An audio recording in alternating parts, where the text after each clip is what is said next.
adalah tema yang saya kira menggejala secara global. Semuanya juga mengalami. Saya mungkin koreksi bahwa kosmetika tidak selalu identik dengan kaum hawa. Jadi kalau kita bicara tentang kosmetik itu meliputi semua, laki maupun perempuan. Dan yang tertipu juga bisa perempuan, bisa juga laki. Dan Ya, yang lebih penting dari itu, ada semacam deviasi atau penyimpangan nilai, pergeseran nilai tentang apa yang mulia, tentang nilai kemuliaan, nilai kesempurnaan dalam kehidupan masyarakat modern saat ini atau masyarakat postmodern saat ini.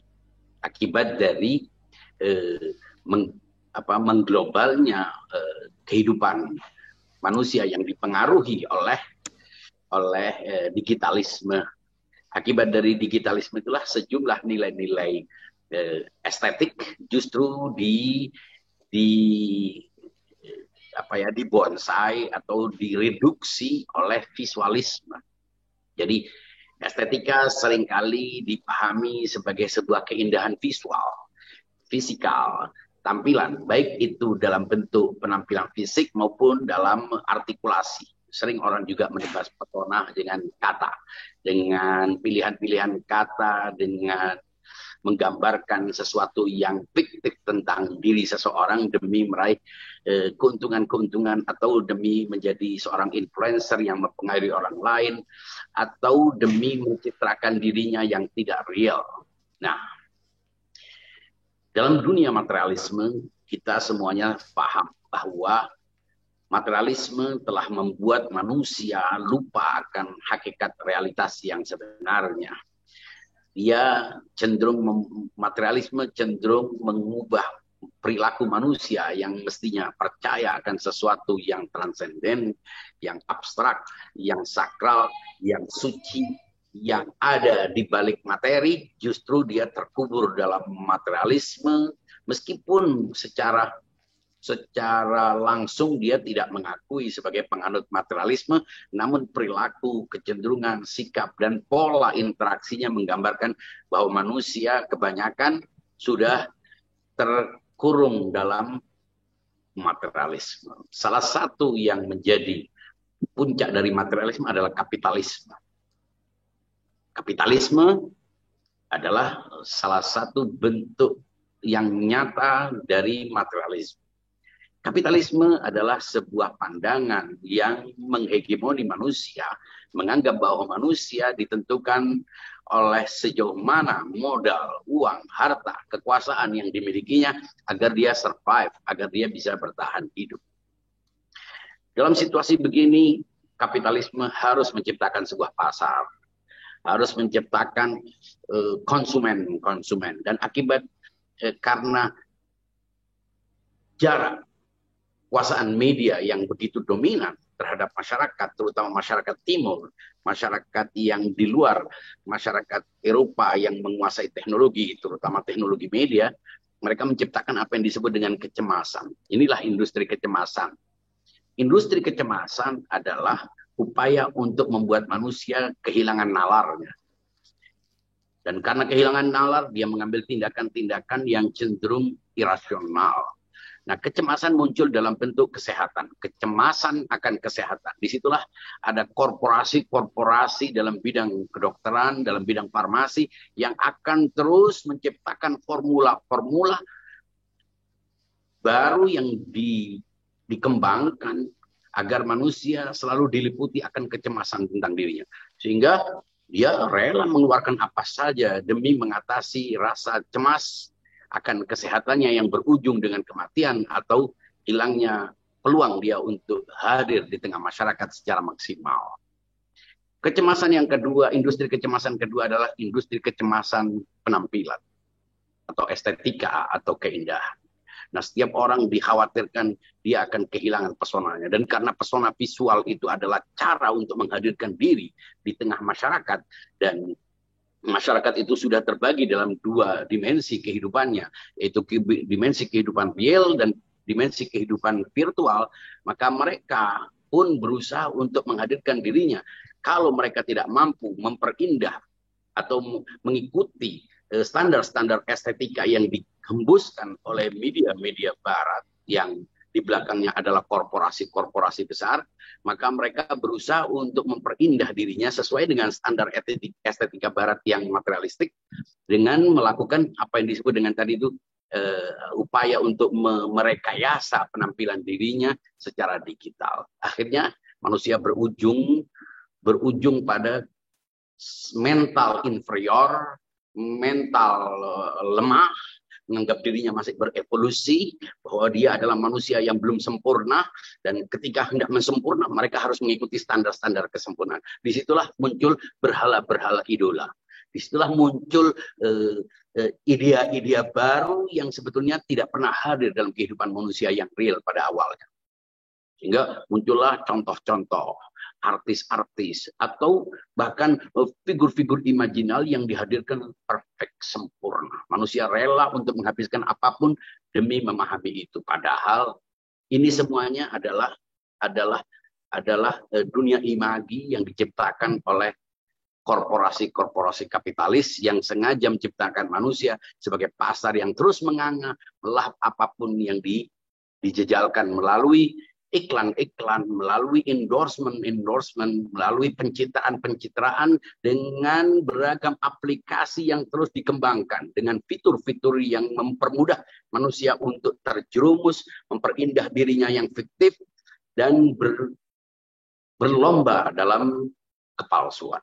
Estetika itu berada di barat, Ustadz. Kalaupun kan ada di timur, itu banyak. Namun standar kecantikan itu seolah-olah menjadi barat. Ketika aku tidak seperti ini, maka aku dipandang nggak bagus gitu, Ustaz. Kenapa ya? Ya, itu karena inferioritas yang ditanamkan dan dicangkok, didoktrinkan detik demi detik melalui beragam cara, terutama melalui media. Sehingga bila Anda ingin sempurna, bila mereka menetapkan kriteria-kriteria keindahan sesuai dengan standarnya, yang karena itu akhirnya kita mengukur diri kita yang lemah, diri kita yang jelek, diri kita yang kurus, diri kita yang legam, diri kita yang tidak. Itu semuanya digambarkan bahwa kita ini masyarakat yang harus menyempurna. Dan kesempurnaan itu hanya bisa diperoleh dengan menghadirkan diri, membentuk ego yang palsu dengan citra-citra visual yang tidak nyata. Akhirnya manusia berubah, dia menolak kodrat dirinya. Dia menggugat Tuhan, dia menyalahkan kedua orang tuanya yang memberinya, yang menghadirkan dirinya dalam bentuknya yang tidak sempurna, dalam tanda petik, untuk kemudian berusaha mengupdate dirinya, berusaha untuk menambal kekurangan-kekurangan dirinya, karena dia menganggap itulah kesempurnaan, dan itulah bentuk inferioritas, dengan kecemasan-kecemasan yang terus diupdate, melalui iklan-iklan dengan menjadikan formula-formula instan di mana manusia justru akhirnya berada dalam posisi yang sulit akibat penyakit-penyakit yang muncul sebagai implikasinya. Inilah akibat yang terjadi. Kita lihat semua orang berusaha untuk memerahkan rambutnya.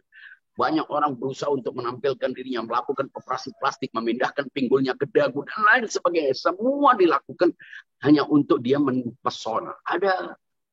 Ada sebuah sindrom dalam diri manusia, kebanyakan, terutama yang terjerumus dalam bidang ini, ketika menganggap sesuatu itu ketika diukur oleh orang lain, ketika orang lain memujinya, ketika orang lain terpesona kepadanya, ketika ia dianggap menarik, bukan ketika ia mulia, bukan ketika ia hadir dengan dirinya, bukan ketika ia hadir sebagai sesuatu yang memberikan kontribusi sesuai dengan nilai-nilai keluhuran, tapi ditentukan oleh standar-standar estetika yang visualistik, yang materialistik, yang diukur oleh pandangan-pandangan dalam diri seseorang yang tidak nyata. Dan itulah yang akhirnya membuat orang-orang kehilangan standar kepatutan. Orang yang pandai, orang yang bermoral, orang yang mulia, orang yang justru kreatif tersingkir. Tapi orang-orang yang kebetulan mengikuti standar-standar keindahan dan memandang manusia, terutama perempuan, hanya sebagai daging. Kadang dijadikan sebagai sebuah tontonan. Kadang iklan roda juga dimunculkan perempuan. Kadang hal-hal yang sudah semestinya tidak relevan pun dihadirkan. Dan semuanya kita dibuat berada dalam mindset seksualitas dan erotisme dalam segala hal. Sehingga perempuan yang berusaha untuk menampilkan dirinya sesuai dengan kapabilitasnya, kemampuannya, justru diperlakukan, diterima bukan karena kapabilitasnya, bukan karena kepandaiannya, tapi karena kegenitan, karena justru dianggap sebagai objek seksual yang dengan itu ia melenggang dalam karir-karir. Itu banyak manusia direndahkan. Mengapa? Karena tidak ada lagi nilai-nilai yang abstrak, nilai-nilai yang ideal, sesuatu yang berhubungan dengan Tuhan, dengan sesuatu yang bersifat mulia, yang metafisik, yang abstrak. Tapi semuanya harus diukur dengan ukuran-ukuran benda. Nah, itulah sebabnya mengapa kita sedang menghadapi situasi yang sangat sulit, berefek terhadap keutuhan rumah tangga, berefek terhadap hubungan antar sesama, kepalsuan, dan lain sebagainya. Inilah yang menjadi problema sosial yang global di tengah manusia, terutama dalam masyarakat yang mestinya berpegang teguh pada nilai-nilai domestiknya. Orang-orang semua mengukur di Korea, di Jepang, di Amerika. Anda ingin menjadi orang Amerika, lakukan ini. Anda ingin seperti wanita-wanita Jepang, geisha, Anda lakukan ini. Anda ingin seperti artis-artis Korea yang kemayu, baik yang laki maupun perempuan. Itu dihancurkan semuanya dengan kita kehilangan jati diri kita. Kita kehilangan sikap penghormatan kita kepada diri sendiri, diinferiorkan kita, direndahkan kita, bahkan didoktrin seakan-akan kita masih berevolusi, belum berkembang secara maksimal sebagai manusia. Inilah yang terjadi. Ya. Yang mengatakan bahwa perempuan menjadi alat propaganda di pasar konsumerisme gitu. Jadi memang kita ini sudah terbentuk mindsetnya itu konsumtif gitu. Jadi digitalisme, estetika seringkali dipahami dengan fisik ya Ustadz. Dan seringkali kita memakai produk kapitalis padahal kita sendiri dilarang gitu untuk menggunakan kapitalis itu. Dan sesungguhnya hakikat cantik perempuan itu pada hatinya ya Ustadz ya, dan pemikirannya. Sebetulnya tidak ada salahnya manusia berusaha untuk tampil baik, bukan menarik. Saya bedakan, tampil baik berbeda dengan tampil menarik. Menarik itu berarti berhubungan dengan pandangan orang. Ketika orang menganggapnya tidak menarik, berarti menurut saya menarik adalah sebuah atribut yang mengandung falasi. Karena kita harus menarik bagi orang lain, sementara orang lain punya standar tentang apa itu tertarik, apa yang indah atau mempesona. Bagi saya bagaimana baik. Dan estetika itu berarti bersih, sopan, ramah. Jadi mata yang indah dalam estetika yang berhubungan, yang terhubung pada pandangan metafisika, itu mata yang teduh, bukan mata yang harus diubah posisinya. Orang harus terlihat meniru sesuatu yang bukan dirinya. Bibir yang indah adalah bibir yang mengeluarkan kalimat-kalimat yang sopan, ilmu, hikmah, kutipan-kutipan yang baik. Tubuh yang baik adalah tubuh yang dibungkus, tidak menjadi etalase bagi setiap orang. Sehingga ukuran respon orang itulah yang dianggap, kadang-kadang orang menganggap respon orang, pujian orang, itulah yang dianggap sebagai oksigen bagi dirinya. Sehingga setiap saat dia memerlukan pujian. Padahal justru karena pujian inilah manusia, banyak perempuan justru menjadi korban pelecehan, korban penipuan, korban kejahatan, dan selain sebagainya. Inilah yang harus dipahami. Apa nilai kemuliaan seseorang? Manusia disebut manusia karena nalar, karena akal sehatnya, karena fitrahnya, karena jiwanya yang mengenal mana yang baik, mana yang buruk, mana yang sempurna, mana yang tidak sempurna, mana yang mulia, mana yang hina. Dan ukuran kemuliaan itu tidak ditentukan oleh tubuhnya, tidak ditentukan oleh perangkat-perangkat fisik dalam dirinya, tapi ditentukan oleh sesuatu yang bersifat metafisik dalam dirinya. Apa? Nalar. Itulah yang mestinya dihadirkan bagi setiap orang. Atas dasar itulah kita akhirnya menilai keindahan itu apa. Keindahan adalah keselarasan antara pandangan dan perilaku. Tapi sekarang justru itu hilang. Dan kita semuanya terpengaruh oleh itu. Mengapa? Karena kesadaran kita tentang realitas yang sudah direduksi menjadi materi, menjadi fisik. Sesuatu yang hanya bisa diindrakan. Padahal kalau kita melihat segala sesuatu hanya dengan indera, meyakini realitas hanya dengan mata, dengan telinga, dengan hidung, maka sebetulnya kita sama dengan hewan. Karena perangkat-perangkat indera ini juga ada pada hewan, bahkan dengan kualitas yang lebih tajam. Yang pertama adalah di sini saya melihat bahwa ada kemunduran rasa percaya diri pada seseorang, dan percaya dirinya itu ketika dia membandingkan dengan sesuatu yang lebih dari dirinya secara estetika. Kemudian melihat realitas medsos juga, Ustadz. Di sini standarnya menjadi semakin tinggi lagi ketika melihat medsos. Kan medsos itu banyak di iklan-iklan, seperti ada YouTube, kemudian iklan-iklan banyak di Facebook, Instagram, semuanya menjadi acak-acakan, sehingga melahirkan yang namanya realitas tidak nyata. Itu yang pertama. Yang keduanya yaitu dari teman kita, materialisme dan diskriminasi warna kulit di Barat misalnya, Ustadz. Baik dalam segi politik, ekonomi, dan lain-lain, mempengaruhinya seperti itu, Ustadz. Bagaimana, Ustadz? Ya betul. Tapi itu adalah efek. Itu adalah dampak.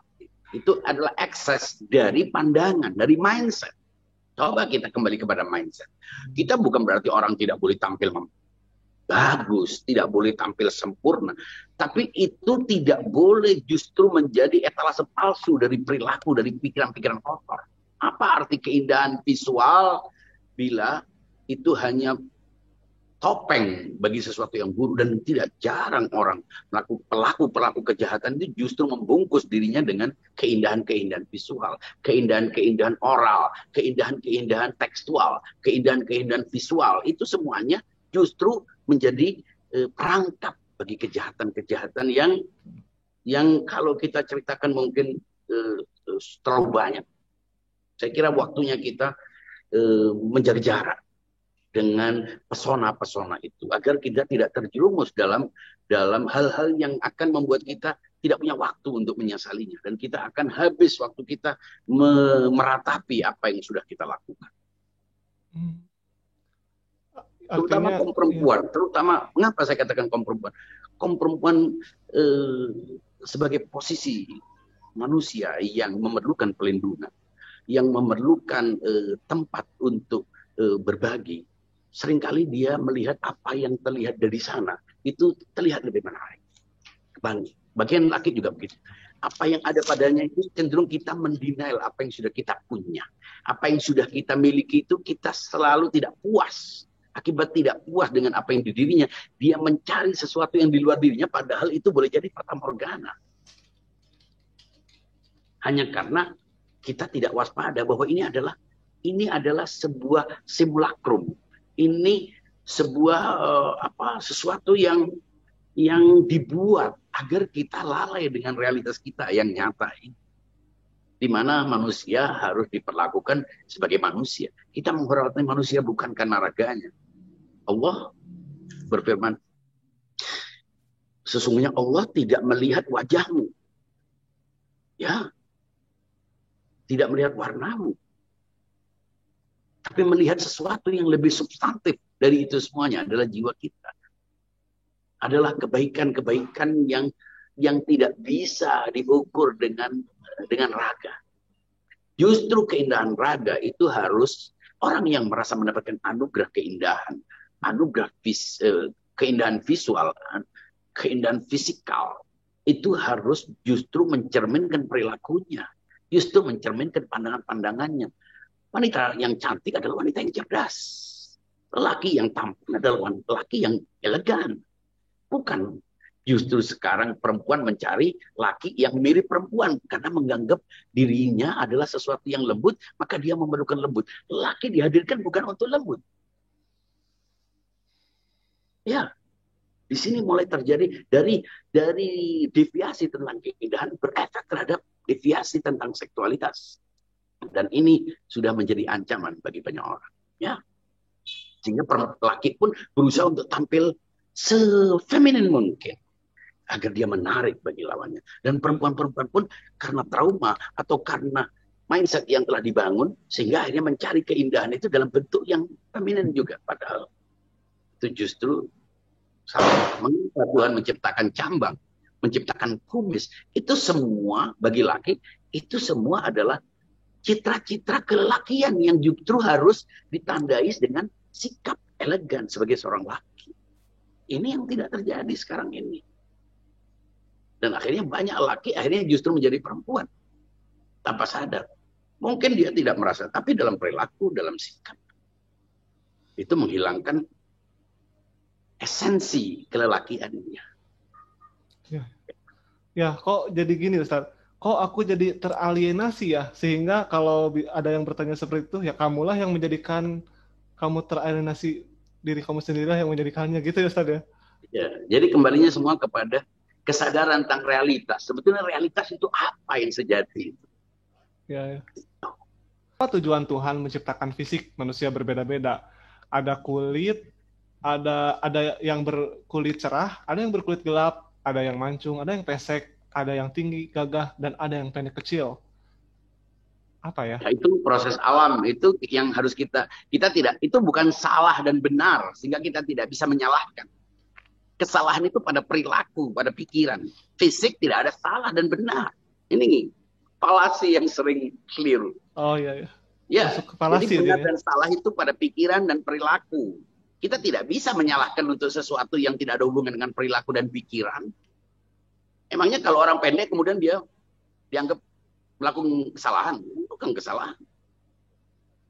Kalau kita dianggap pendek, orang Indonesia rata-rata pendek kalau dibanding dengan orang-orang Eropa atau orang Timur Tengah. Tapi apakah itu kemudian kita orang di Timur ini, di Indonesia ya punya standar keindahan sendiri, standar kenormalan sendiri, proporsional sesuai dengan iklim di mana kita berada.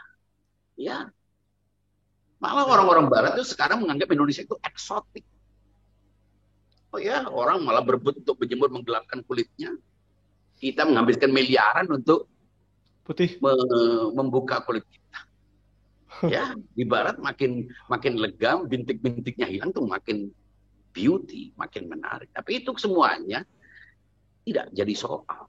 Anda mau tampil cantik atau tidak. Tapi yang lebih penting dari itu, jangan menganggap itu nilai kesempurnaan. Yang akhirnya justru menghilangkan semuanya.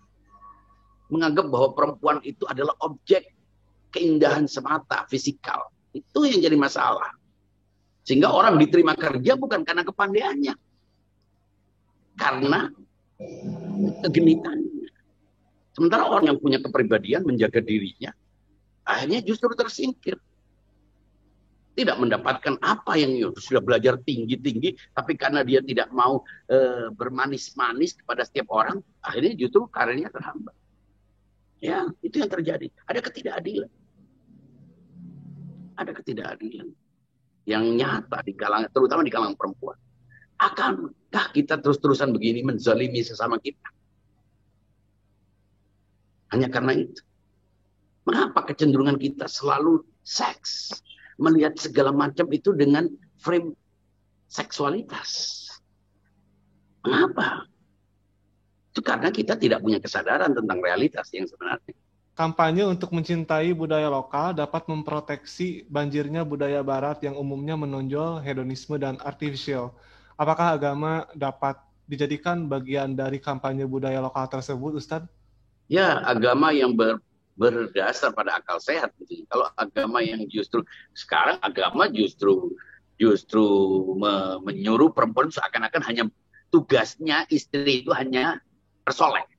Itu kan justru agama yang sangat tidak sesuai dengan standar penghormatan kepada wanita. Makanya kalau saya cenderung menghormati misalnya Fatimah Zahra. Saya tidak mengekspos kecantikan. Buat apa? Bukan kecantikan sesuatu itu tidak. Mungkin kecantikan adalah bagian dari kesempurnaan dalam hubungan antar sesama. Tapi kemuliaannya tidak ditentukan oleh kecantikan. Nabi Muhammad itu kenapa? Karena perilakunya. Karena pengorbanannya, karena perjuangannya. Jangan melihat karena dia berjenggot, berambut gondrong, ikal. Itu mungkin punya makna, tapi bukan itu yang utama. Bukan itu yang utama. Karena banyak tokoh-tokoh, orang seperti Plato digambarkan orang yang sangat jelek. Tapi namanya sampai sekarang abadi.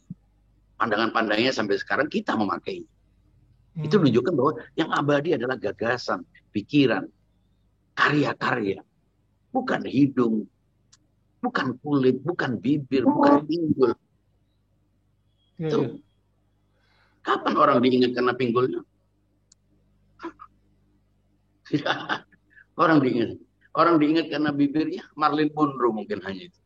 Lainnya kemana? Assalamualaikum warahmatullahi wabarakatuh, Ustadz. Waalaikumsalam. Ya, menarik Ustadz tentang estetika, tentang keindahan. Tadi Ustadz juga sudah sedikit. Padahal saya mau tanya itu apa ya, tentang keindahan Rasulullah. Setahu saya kalau kita seorang Muslim, bahkan dunia pun mengakui puncak keindahan itu kan adalah akhlak Rasul. Gitu loh, akhlak Rasulullah. Cuma saya beberapa hari yang lalu sih sempat ngobrol sama beberapa orang. Gitu. Mereka berkata, itu sulit. Akhlak Rasulullah kita tiru, sulit. Nah, jadi pertanyaan buat saya. Apakah memang akhlak Rasulullah ini tidak bisa ditiru? Padahal itulah yang Allah puji kan dari Rasulullah. Bukan soal keberanian, bukan tapi akhlakul karim. Tapi kalau saya amati, memang sepertinya kita tidak punya contoh orang-orang yang berakhlak Rasul yang selalu tidak bisa dibedakan dengan sahabat-sahabatnya, bertanya itu. Atau minim juga kisah-kisah tentang bagaimana sih Rasulullah berakhlak dalam rumah tangga, dalam sehari-hari, yang saya tahu ya Ustadz, di lingkungan saya gitu loh. Sangat minim, bukan tidak ada sih, ada sekali, dua kali. Tapi kenapa hal seperti itu sepertinya kurang? Sehingga akhirnya menimbulkan bahwa kalau saya lihat kita ini kan condong kepada idola. Nah kalau nggak pernah dikisahkan, gimana kita mau jadi idola? Gitu loh. Gimana kita mau mencintai kalau jarang diceritakan perilakunya, tingkah lakunya, khususnya dari para agamawan. Dan contoh-contohnya Ustadz yang bisa, maaf ya Ustadz ya, saya masih melihat fisik dalam arti saya ingin lihat contoh yang saya bisa lihat. Nah, bagaimana menurut Ustadz? Maksudnya yang bisa meniru Rasulullah. Sehingga saya pun juga merasa, oh saya juga bisa. Gitu loh. Terima kasih Ustadz, begitu ya dari saya. Wassalamualaikum warahmatullahi wabarakatuh. Waalaikumsalam. Ya, saya tidak setuju bila Nabi sulit untuk ditiru. Justru dia dihadirkan sebagai contoh. Memang kita tidak akan bisa menjadi Nabi. Kita tidak akan bisa menjadi Nabi. Bukan sulit, bahkan mustahil. Tapi dia dihadirkan untuk menjadi contoh. Dan contoh itu banyak. Kita mencontoh apanya. Dan sejarah tentang Nabi itu banyak. Asal kita benar-benar menggunakan akal sehat kita, akan bisa kita pilih. Pandangan kita tentang kenabian itulah yang menentukan cara pandang kita terhadap Nabi. Nah kalau kita sendiri belum punya frame yang rasional tentang kenabian dan Nabi, mungkin info-info yang bertentangan dengan kenabian itu sendiri sering kita dengar. Nabi misalnya menari-nari dengan istrinya atau apa, itu kan sesuatu yang bertentangan dengan figur keteladanan. Jadi harus dengan akal sehat. Nah, bagaimana kita memahami Nabi? Itu harus paham tentang konsep kenabian dulu. Dan Nabi itu kan dihadirkan sebagai contoh. Banyak sejarah-sejarah yang bisa kita gali soal itu. Salah satunya, kalau saya bicara tentang, mungkin suatu saat kita bicara tentang akhlak Nabi. Akhlak ini ada dua macam. Ada akhlak dalam bentuk batin, itu tidak terlihat. Misalnya kerendahan hati. Ya, kerendahan hati, kemudian akhlak-akhlak yang berhubungan dengan jiwa kita tidak melihat. Tapi biasanya ada akhlak lahir dalam bentuk perilaku senyum kepada orang, tidak murung kepada orang, tidak menghina orang lain. Itu semuanya adalah perilaku yang bisa kita lihat. Nah, Nabi dihadirkan melalui apa? Bagi orang-orang yang hadir pada masanya, yang sampai kepada kita, tentu kita tidak bisa melihat Nabi. Yang kita lihat yang kita dapatkan adalah info-infonya. Nah, apakah kemudian setelah Nabi tidak ada, kemudian berarti kita tidak punya contoh? Nabi dihadirkan untuk menduplikasi orang-orang yang seperti Nabi. Makanya ada orang-orang seperti Imam Ali. Itu adalah contoh-contoh akhlak. Kemudian dan seterusnya. Setelah itu kita akan menemukan siapa orang-orang yang dapat menjadi contoh perilaku itu.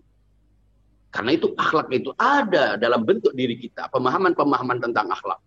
Tapi kita juga perlu melihat contohnya, ya. Tapi kita sadari ketika kita katakan Nabi itu adalah contoh, itu bukan hanya harus kita lihat dengan mata kepala, tapi kita pahami. Bayangkan misalnya Nabi ketika berjalan di tengah masyarakat itu, Nabi sepertinya jalan mengendap-endap pelan-pelan, suaranya tidak terlihat, tidak terdengar. Kakinya, sandal yang dipakainya pun tidak berbunyi. Tujuannya apa? Ternyata supaya orang lain kalau ada kerumunan orang tidak bubar karena segan padanya. Ini salah satu akhlak Nabi. Nabi kalau duduk di tengah majelis itu dia akan duduk di tempat yang kosong. Dia bukan melangkahi setiap orang untuk sampai ke depan karena dunia. Itu contoh Nabi. Dan itu banyak digambarkan. Masalahnya siapa yang menjadi narasumber kita? Nabi bila dipanggil dia tidak hanya menoleh. Dia membalikkan sekutu tubuh. Dan ketika mendengarkan orang bicara, orang itu sepertinya memberikan perhatian khusus. Dia tidak pedulikan itu anak kecil atau orang besar. Itu semuanya adalah contoh-contoh yang kita bisa gambarkan dalam kehidupan. Dan ada contoh-contoh visual yang bisa kita lihat melalui video atau contoh-contoh orang-orang yang memang tidak hanya berakhlak dalam perilaku luar, tapi karena memang jiwanya. Jadi akhlak itu sebelum menjadi perilaku luar, yang biasa kita sebut dengan adab, itu juga merupakan sebuah capaian spiritual yang dengan itu dia berperilaku baik. Kalau cuma orang kelihatan sopan belum tentu baik. Hanya orang sopan justru itu. Jadi apakah keramahan itu pasti baik? Belum tentu. Ya. Ini orang penipu justru kelihatan ramah. Biasanya kejujuran dan keramahan itu biasanya kalau orang jujur dianggap tidak ramah karena dia harus bersikap Anda benar, Anda salah sesuai dengan nalarnya. Sehingga dianggap tidak sopan. Sopan itu mengatakan yang tidak benar tetap benar. Orang memahami begitu. Jadi ada perubahan definisi tentang etika dan akhlak yang perlu kita pahami. Saya kira itu. Ya, Ustaz Anda bertanya lagi nih, ketika kita ingin menjual sesuatu, tujuan kita baik nih untuk kedepannya, tapi sebagai penghantar kita tampilkan dulu aja yang cantik. Itu gimana Ustaz? Ya itu kita mengikuti standar yang umum. Bukan kita menghadirkan kualitasnya yang baik. Ya. Berarti kita ingin mempengaruhi aspek erotik dari manusia itu. Lalu kita memperkuatnya. Ya, jadi lalu seberapa kuat Ustadz sisi kosmetik mampu mengubah unsur-unsur esensial seseorang dalam interaksi yang serba heterogen dan casing-minded? Ya. Tetap saja orang tetap harus tampil baik, tidak punya celah. Jangan waktu ngomong misalnya maaf, di matanya masih ada kotoran. Orang dianjurkan untuk memperhatikan semua tubuhnya. Ketika hendak keluar dari rumahnya, dia harus menjaga aroma tubuhnya. Dia harus memperhatikan apa yang kurang pada dirinya. Itu memang harus. Tapi itu tidak harus maksa diri gitu.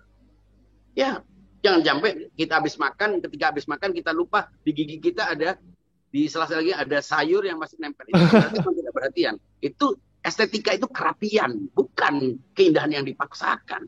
Ya, rapi, bersih. Ya, rapi, bersih, wangi. Mungkin. Atau tidak bau. Itu estetika. Sekarang justru sebaliknya. Orang sampai menggunting ususnya dengan biaya besar. Iya. Toko paru. Dia kurus. Dan dia ukurannya kurus bukan karena dia menderita. Andai kan orang menguruskan dirinya tujuannya untuk menjaga kesehatan, baik. Tapi karena dipandang buruk oleh orang. Berbeda. Beda. Kenapa harus orang yang menjadi ukuran? Itu. Ya. Jadi di sini ada lagi Ustaz, persepsi kita terhadap fisik seringkali keliru dan mengaitkan dengan value personal seseorang. Iya, betul. Media saat ini memiliki arus deras yang sangat luar biasa dalam memengaruhi pikiran-pikiran manusia. Seperti halnya iklan yang seringkali mempertontonkan perempuan sebagai objek seksualitas. Dan definisi cantik seolah terbatas pada kulit, bening, putih, dan sebagainya. Sungguh ini sangat diskriminatif. Menurut hemat saya, hal tersebut tidak lepas dari budaya barat yang menyerang serta menggerus alam bawah sadar pikiran orang Indonesia dengan segala atribut standarisasi yang mereka buat. Lalu bagaimana Ustadz dalam menyikapi dan menangkis fenomena tersebut? Ya, ini kesadaran seperti yang penanya ini harus disebarkan kemana-mana. Kita harus jaga jarak dengan itu. Jangan mengikuti, jangan memaksakan diri. Ya. Enjoy your life. Nikmati dirimu selama kamu tidak melakukan kesalahan, tampillah rapi. Baik, jangan sampai kamu terlihat kedodoran di mata orang, tidak pantas. Awut-awutan, keringat mengganggu orang lain, bau mulut itu yang perlu. Jadi estetika itu kerapian, kebersihan, itu artinya. Iya. Jadi ngebahas jaga jarak secara maknawi jadinya. Iya. Nggak zahir ya. Jarak estetik. Ada lagi dari teman kita Ali Zaina Abidin. Budaya dunia adalah budaya dengan aneka diversity-nya. Yang mau dibahas di sini soal male dominate culture, dominasi pria dalam suatu budaya. Sebagai contoh, budaya Western dengan berpakaian terbuka merupakan male-dominated culture dari budaya tersebut. Sedangkan budaya Timur Tengah adalah budaya berpakaian tertutup dipandang sebagai estetika dan kecantikan. Pertanyaannya, bagaimana dua pandangan budaya male-dominated culture ini yang kontras tidak memicu stereotip budaya? Saya kira persoalannya bagaimana kita tampil apa adanya, tanpa memaksakan diri, tanpa karena pengaruh pihak lain. Dari diri kita, berarti kita punya standar nilai.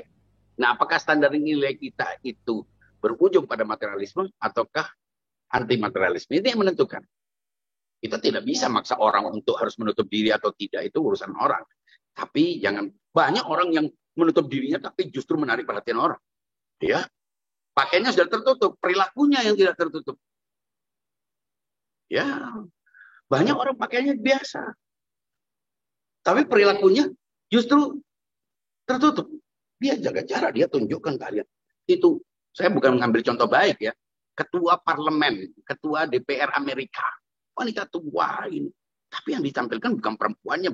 Orang menganggap dia powerful karena kecerdasannya. Karena kepandaiannya. Banyak perempuan-perempuan yang meskipun mungkin cantik, tapi kita tidak peduli terhadap kecantikannya, tapi pandangan-pandangannya, sikap-sikapnya.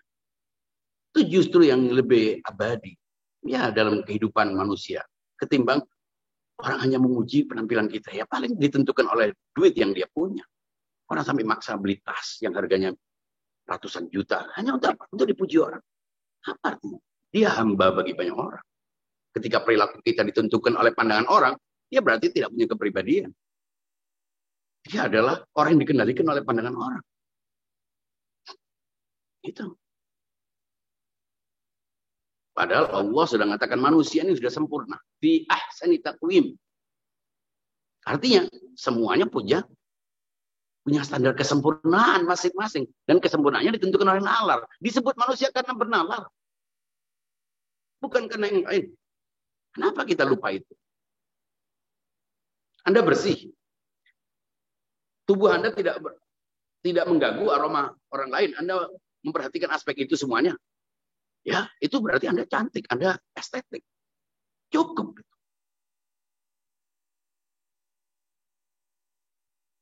Itu. Jadi sekali lagi, kecantikan atau keindahan pada tubuh itu kerapian. Kerapian dalam penampilan, dalam berpakaian, dalam berucap, dalam berinteraksi. Ya, itu. Buat apa kok? Penampilan bagus tapi mata begini. Kesana dengan melorot-melorot itu kan menunjukkan orang tidak estetis itu. Berpenampilan bagus tapi penampilannya cenderung ingin mencari perhatian orang, berjalan seperti di catwalk. Seakan-akan semua mata melihatnya. Dan dia menjadi bangga ketika semua orang menilai dirinya. Ya. Ada ungkapan, there is more wisdom in your body than in your deepest philosophy. Dari Friedrich Nietzsche, menarik ungkapan Nietzsche di atas tentang tubuh. Pada suatu ketika orang-orang tidak lagi melihat apa yang tinggi dan apa yang rendah di dalam diri. Karena melihat terlalu dekat kesublimannya sendiri, seakan-akan seperti melihat hantu. At the end of the day, orang-orang akan berseru segalanya palsu. Pertanyaannya adalah, apakah wisdom dari ketubuhan manusia pada akhirnya akan mengarah pada kesadaran akan kepalsuan di era modern, atau ada tawaran wisdom lainnya dari sudut pandang agama rasional? Mohon pencerahannya, Ustadz. Thanks. Agama rasional itu berpandangan bahwa raga, pada level raga, dia adalah benda mati, dia tidak berfungsi. Dia disebut indah karena berjiwa. Nah, keindahan itu diartikan keselarasan antara jiwa dan raga. Raganya berperilaku sesuai dengan apa yang digerakkan. Benda kita, ini tubuh kita adalah benda sebagaimana kayu ini. Apa yang membedakan? Ada jiwa di dalamnya yang menggerakkannya. Sehingga ketika raga kita pahami sebagai alat yang dikendalikan oleh jiwa, maka jiwa inilah yang menjadi penentu. Dari mana jiwa berperilaku? Jiwa berperilaku, menggerakkan, itu sesuai dengan pikiran-pikiran yang ada dalam dirinya. Ketika pikiran-pikiran yang masuk dalam dirinya adalah mindset tentang sesuatu yang meruang, yang ternyata kembali membuatnya terdegradasi ke dalam raga, maka dia pun akhirnya jiwa mengikuti raga. Dan ketika jiwa mengikuti raga, ya semuanya diukur dengan raga. Siapa dia juga merasa stres karena raganya, bukan karena dia bodoh, bukan karena dia tidak tahu banyak hal, bukan karena dia tidak bisa berperilaku baik, bukan. Tapi karena dia ada yang kurang dengan dirinya. Raganya. Padahal dia tidak bertanggung jawab terhadap raganya. Raganya adalah alat, perangkat, kendaraan. Tapi penggeraknya adalah jiwanya. Orang yang berjiwa sehat akan mempesona meskipun tidak mengikuti standar estetika yang ditetapkan oleh Barat, oleh Korea, oleh apapun yang kita pandang sebagai masyarakat yang lebih hebat dari kita. Ya. Kemarin kita memperingati Hari Kartini. Lihatlah Kartini. Dengan originalitasnya. Orang mengingatnya karena cantik. Karena indah. Keindahannya, iya. Keindahan dalam pengertian yang apa? Keindahan dalam bentuk pikiran, gagasan. Dia perintis hak perempuan, martabat perempuan. Tidak ada orang bicara tentang kecantikan. Ya, tidak ada. Ini bukan berarti kita menjelekkan orang yang bergerak dalam bidang bisnis kecantikan. Nah, orang harus cantik. Tapi jangan jadikan kecantikan itu sebagai segala-galanya. Sehingga kalau orang cantik itu berarti orang yang baik. Dari mana? Kalau orang gagah itu, gagah, bintang film Hollywood itu gagah-gagah. Ya kan begitu. Jadi kebaikan dan keburukan itu tidak selalu selaras dengan standar keindahan. Jangan sampai kita merendahkan orang karena tidak berpenampilan secara fisik bagus menurut standar umum. Akhirnya kita justru merendahkan orang. Padahal Allah tidak melihat. Allah tidak mengikuti standar fisik. Karena manusia itu diukur sebagai manusia bukan karena fisiknya. Pada level fisik kita sama dengan benda. Tidak bedanya dengan benda lain. Ya. Jiwa, raga yang menyempurna menjadi jiwa. Nah, jiwa inilah sebetulnya substansi dasar manusia. Dia melakukan transubstansi. Dia meningkat. Dia terus menyempurna dalam proses yang disebut dengan transubstansi. Ini mestinya yang menjadi ukuran manusia. Jadi manusia itu menyempurnakan apa? Pikiran-pikirannya lebih gagah, lebih benar. Keterikatannya kepada nilai-nilai makin jelas. Disitulah orang diukur baik itu bukan karena senyum-senyum, ramah. Ramah belum tentu baik. Banyak keramahan justru menjadi alat penipuan, kejahatan. Mana ada orang jahat, kemudian dia mendeklar dirinya jahat. Dia menampilkan keindahan-keindahan visual, berpenampilan menarik, yang justru akan melakukan kejahatan. Nah, kita lihat juga dalam film-film banyak peran-peran antagonis dilakukan oleh orang-orang yang mempesona. Ini yang harus kita hindari. Jangan sampai itu justru menjadi standar kesempurnaan. Oke, baik Ustaz. Cukup rapi, bersih. Kan disebutkan sesungguhnya kebersihan sebagian dari iman. Bersih. Ya. Bersih itu ada dua. Kebersihan hati, kebersihan raga. Kita kan disuruh suci, disuruh bersih. Itu sesuatu yang baik. Tapi jangan kemudian dibaratkan, dikapitalisasi, didegradasi menjadi bedak dan lain sebagainya. Ya. Anda tidak harus memaksakan diri. Kalau mau jual buku bagus kan harus buat cover yang cantik, Ustadz. Nah, itu bagaimana, Ustadz? Buku bagus. Nah, buku yang baik itu adalah konten yang baik. Dan harus rapi. Makanya saya tidak menolak keindahan. Keindahan harus dikembalikan kepada makna proporsional. Rapi, bersih, bagus. Ya. Tapi bagus yang sudah berkembang sekarang ini, itu yang harus kita tolak. Harus dengan standar ini, itu yang kita tolak. Bahwa orang harus sebaik mungkin. Wanita itu semuanya cantik. Tinggal apakah kecantikannya itu dimunculkan atau tidak. Ada orang tidak sadar cantik. Sehingga dia cenderung menutup diri. Ya makin tidak terlihat. Nah cantik itu tidak harus kita tertarik. Anda tidak harus mencintai orang, tidak harus diukur oleh Anda. Siapa Anda? Anda punya standar untuk menilai orang cantik tidak cantik. Who are you? Cantik untuk dirinya sendiri. Aku merasa cantik, selesai. Jadi kecantikan itu kesadaran. Bukan penilaian orang. Susah kalau penilaian orang. Nah itu. Aku sudah merasa bersih, sudah cukup sopan, cukup ramah, menjaga diri, tidak mengganggu orang. Pastikan bahwa kamu cukup bagus, proporsional, sempurna, rapi. Itu sudah cukup. Oh iya, menurut orang ini saya tidak cantik. Anda akan habis waktu Anda untuk itu. Siapapun itu berhak untuk indah. Indah itu artinya proporsional. Indah itu rapi. Indah itu bersih.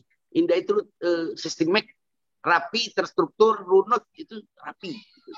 Siapa yang mengatakan kalau rapi itu harus, kalau indah itu, kan ada biasanya penilai-penilai busana. Soknya bukan main. Menuntut orang, kemudian orang dibully atau dinilai. Ini pakaiannya tidak sesuai. Siapa yang menentukan? Setiap orang nyaman dengan pakaiannya, selama dia tidak melakukan sesuatu yang vulgar, selama standar orang. Orang tidak pakai jilbab. Dia tidak menganggap jilbab itu sebagai bagian dari religiusitas dia. Terserah dia. Mau gimana terus? Karena kita berada dalam negara di mana setiap orang diberi hak untuk itu. Lain kalau dalam sebuah institusi, dalam sebuah sekolah, perusahaan yang mengharuskan setiap orang terikat. Tapi ketika kita berada dalam ini, yang paling penting adalah kesopanan. Itu estetik. Dan saya sering melihat orang yang terlihat secara busana tertutup, tapi perilakunya tidak. Ya, bahasa tubuhnya juga tidak menutup. Sebagian orang malah justru pakainya sederhana saja. Saya itu dulu pernah melihat acara MTV. Pernah tahu ya? Zaman dulu. Iya. Itu penyanyinya perempuan. Pakaiannya itu set ini seperti pakai baju karung gitu. Set gitu aja. Ngomong tanpa banyak gerak tubuhnya. Selesai. Saya juga heran. Kok kenapa ya orang-orang ini? Dan biasanya orang-orang biasa saja. Penyiar-penyiar TV itu biasa-biasa aja kalau di barat. Kalau di sini penyiar TV itu, wah, syaratnya sudah lebih dari soal kompetensinya dalam bidang jurnalisme, ya. Karena tidak penting apa yang diberitakan, tapi yang penting adalah yang memberitakan. Kenapa? Karena mindset yang salah. Itu. Itu orang laki katanya disuruh mengendalikan diri. Bukan hanya perempuan yang harus mengendalikan, laki juga harus mengendalikan diri. Laki dan perempuan. Mengapa? Karena masih normal. Kalau sudah normal, tidak perlu mengendalikan diri. Karena apa? Sudah jadi waria dia. Jadi beruntunglah kalau Anda disuruh mengendalikan diri. Kenapa? Karena Anda normal. Justru karena normal Anda harus mengendalikan diri. Kenapa perlu mengendalikan diri? Kalau tidak, Anda akan melakukan hal-hal yang seperti kucing lakukan. Jadi yang harus mengendalikan diri laki dan perempuan. Mengendalikan tubuhnya, kelaminnya, matanya, fisiknya. Itu semuanya harus dikendalikan. Kenapa? Ya itulah yang membedakan Anda dan buaya dan binatang-binatang. Itu yang bedakan. Jadi nalar itulah yang membuat kita terkendali. Pengen, jelas karena efek kehewanan kita lah yang membuat kita terdorong untuk itu. Suka itu tidak bisa dilarang, suka. Tapi tidak semua suka kemudian Anda harus penuhi. Nalar mengendalikan rasa suka kita. Bayangin kalau semua mobil yang kita lihat suka harus kita miliki. Jadi perampok mobil kita. Jadi perebut bini orang atau perebut laki orang, pelakor. Yang merebut bisa siapa saja, bisa laki merebut, perempuan juga merebut. Meskipun istilah ini tidak benar. Semoga kita semuanya mengubah mindset kita yang materialistik atau sudah terjerumus untuk keluar dan memahami bahwa realitas itu adalah sesuatu yang lebih luas dari sekedar benda dan bahwa nilai-nilai kemuliaan itu tidak ditentukan oleh benda, tapi ditentukan oleh sesuatu yang transenden, yang abstrak, yang berwarna ketuhanan. Dan itu tidak ditentukan oleh benda fisik. Makin orang tidak punya karunia-karunia lebih dalam fisik, makin besar dia mendapatkan kemuliaan. Mengapa? Karena dan makin kecil peluangnya untuk berbuat dosa. Anda kalau cantik, Anda kalau tampan, Anda kalau kaya, Anda kalau berkuasa, itu jarak Anda dengan kemaksiatan sangat besar. Tapi Anda dianggap tidak menarik, tidak punya uang, kan mau dosa juga perlu modal. Jadi makin kecil peluang Anda untuk berbuat dosa. Jadi nikmati bila Anda dianggap tidak menarik. Nikmati bila Anda dianggap miskin. Kenapa? Jarak Anda dengan dosa-dosa yang memerlukan fulus itu makin jauh. Karena hanya orang-orang yang tampan yang bisa merayu orang. Katanya begitu. Ya, menurut saya sih enggak. Ini lidah juga lebih berbisa daripada muka ya. daripada bedak dan kosmetik. Dan itu semuanya, kita semuanya berpeluang untuk melakukan dosa, dan kita membangun kesadaran ulang untuk menjaga jarak dan mengendalikan diri kita. Semoga kita semuanya makin sehat,